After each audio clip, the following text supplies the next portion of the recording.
Thank you.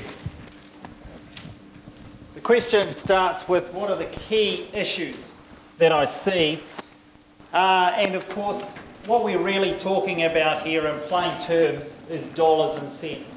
It costs money to have sports grounds. It costs money to subsidise access to those facilities. I think there's probably agreement between us that should happen. Where I'm going to start with is the issue. The issue is the economics of the city.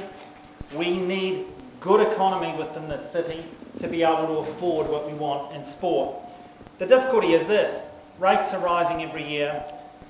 The cost of other services such as water and fines, if you're in certain parts of the city, are rising every year. It is a debate after all. We can raise one or two issues. And thirdly, what you may not be so aware of is the spiralling debt. The average Auckland ratepayer has a debt of 230% of the average New Zealand ratepayer.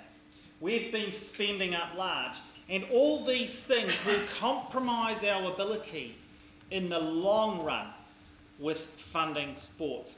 And so I'm going to start with that as the major issue. I'm going to say we have to get the economics of this right, because we have to have a long-term approach. You all know that in your sport, in your code.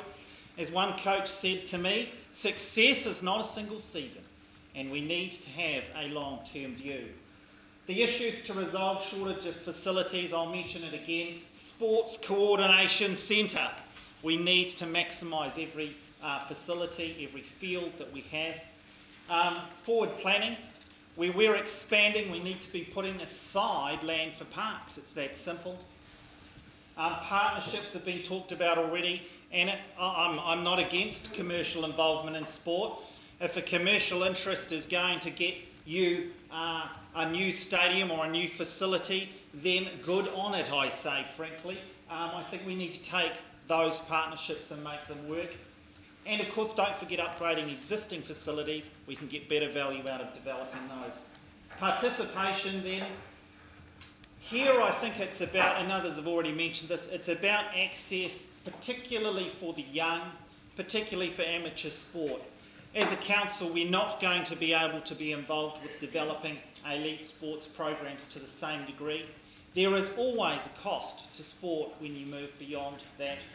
I remember my first game of cricket used the team gear. 5 years later, I don't know how my parents afforded it, but you know, they had the bat and the pads and all the gear.